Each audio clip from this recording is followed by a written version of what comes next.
Hosanna au fils de David, béni soit ton nom et le nom de ton Père.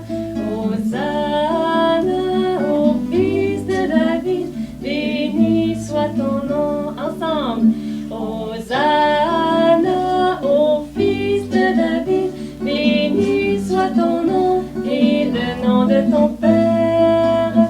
Hosanna au fils de David, béni soit ton nom. Ô mes enfants, je viens pour le festin. Détachez-la de mon Père, on a besoin. Hosanna au fils, béni soit ton nom et le nom de ton Père. Hosanna au fils de David, béni soit ton nom. Hosanna! Les foules qui marchaient devant Jésus et celles qui le suivaient criaient « Hosanna au fils de David, béni soit celui qui vient au nom du Seigneur. Hosanna au plus haut des cieux. » Quand il entra à Jérusalem, toute la ville fut agitée. C'est à travers ces cris et ces chants que Jésus est entré aujourd'hui à Jérusalem. Jésus sait déjà que les gens vont l'acclamer dans quelques jours, mais avec des paroles tout à fait différentes. Mais à cause de sa profonde humilité, de sa grande bonté, Jésus accueille aujourd'hui l'acclamation de son peuple. Et une autre preuve de son humilité, c'est que Jésus entre à Jérusalem sur le dos d'un âne. Les riches entrent, eux autres, à dos de cheval. Mais les pauvres, comme Marie et Joseph qui iront quand ils sont allés vers Bethléem, c'est à dos d'âne qu'ils voyagent.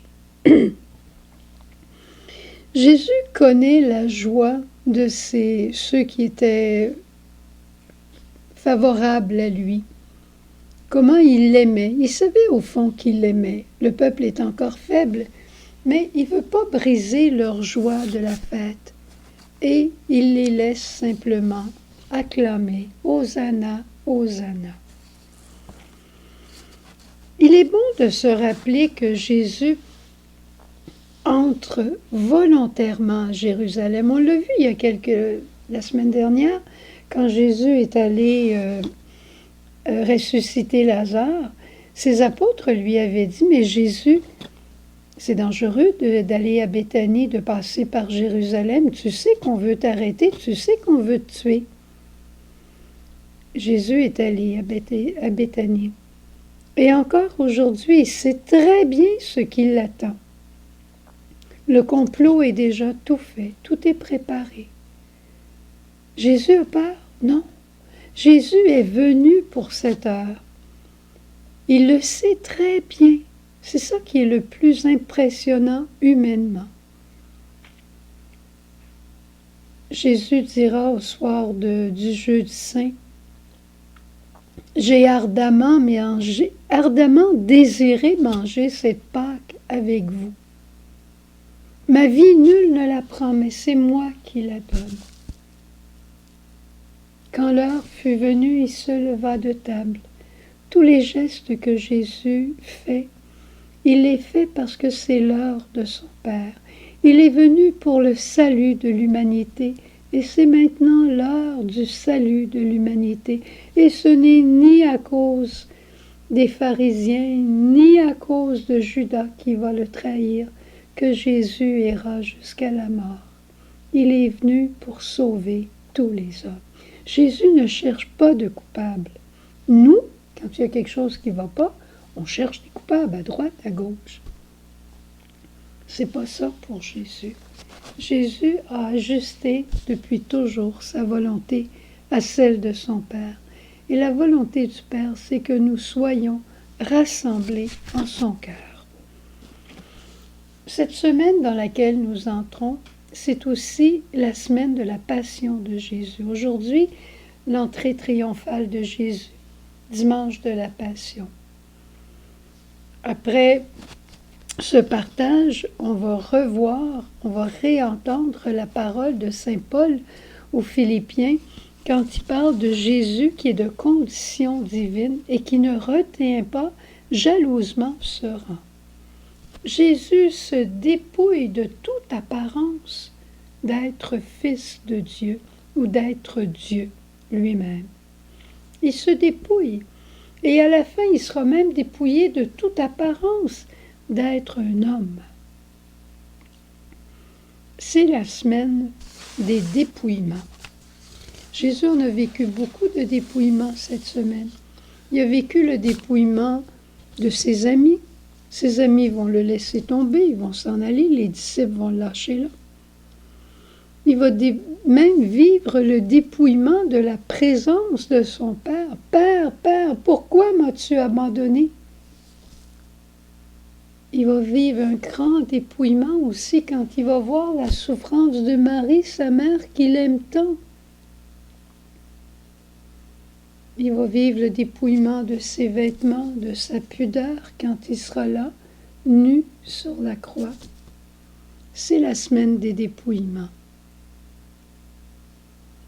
On peut bien dire cette semaine, c'est aussi une grande semaine de prière, d'être unis à Jésus, d'être en communion avec lui, mais aussi d'être en communion avec tous nos frères de la terre.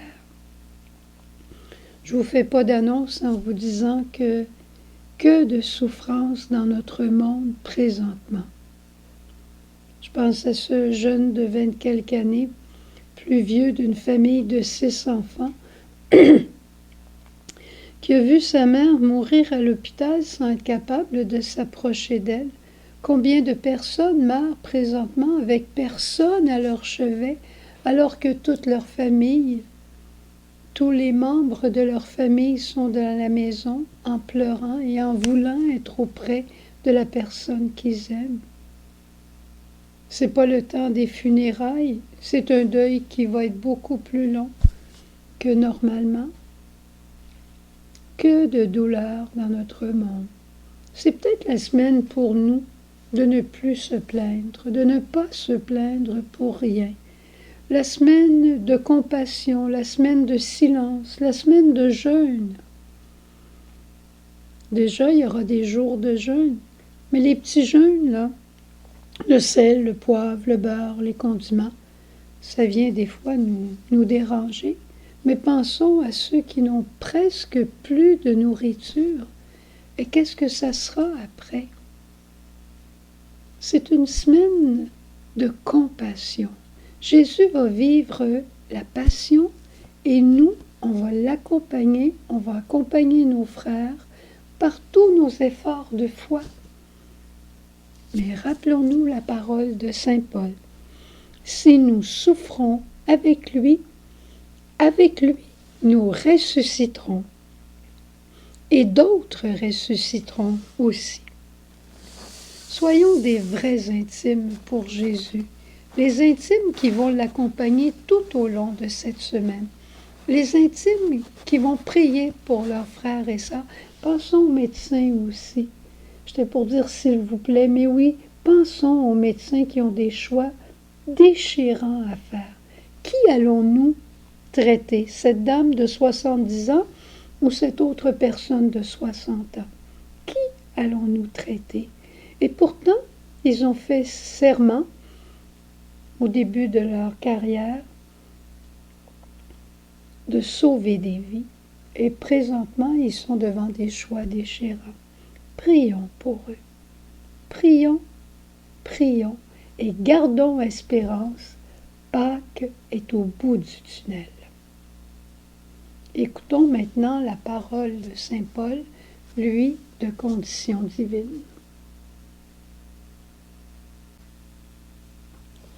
Lui de condition divine ne retint pas jalousement le rang qu'il égalait à Dieu. Mais il s'anéantit lui-même, prenant condition d'esclave et devenant semblable aux hommes. S'étant comporté comme un homme, il s'humilia plus encore, obéissant jusqu'à la mort, et à la mort sur une croix. Aussi Dieu l'a-t-il exalté, et lui a-t-il donné le nom qui est au-dessus de tout nom, pour que tout au nom de Jésus s'agenouille, au plus haut des cieux, sur la terre et dans les enfers, et que toute langue proclame de Jésus-Christ qu'il est Seigneur, à la gloire de Dieu le Père.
Jésus, à travers cette bénédiction, tu veux nous aider à faire ce passage comme tu l'as pris, toi, à travers ce dimanche des rameaux, dimanche où on a célébré ta passion, là où tu as passé par l'échec, la souffrance, la solitude, la peur, l'angoisse. Seigneur, tu nous ouvres un passage nouveau. Pour les chrétiens, c'est ta croix victorieuse qui nous ouvre un chemin neuf. Et c'est dans notre cœur. Tu veux commencer par notre cœur pour le saisir, le transformer, le guérir. Seigneur, que cet amour qui t'a poussé à venir nous rejoindre vienne nous guérir, vienne nous réconforter là où nous sommes et pour nous montrer cet amour inconditionnel et qui va nous permettre de transformer notre vie et transformer notre vie ensemble, notre vie de communion que tu veux à tous les jours, au nom du Père, et du Fils, et du Saint-Esprit. Amen. Allez et va, allons et va dans la paix et dans la joie du Christ.